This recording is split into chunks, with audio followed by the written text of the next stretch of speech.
Good afternoon. Andito ako ngayon sa school ng Gamis Elementary School. At ito yung aming last day na pagtuturo sa sakramento ng kumpil ng mga grade 6. Dapat dito kami sa covered court gagamit. Kaya lang hindi siya available for today kasi may practice, may naglalaro. Ngayon, naghahanap kami ng room na pwede namin gamitin.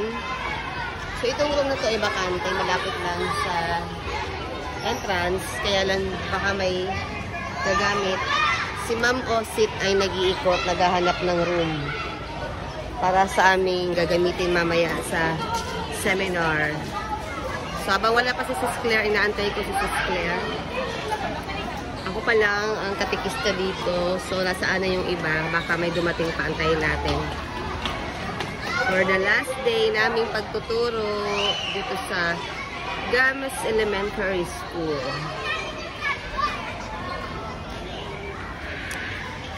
Init.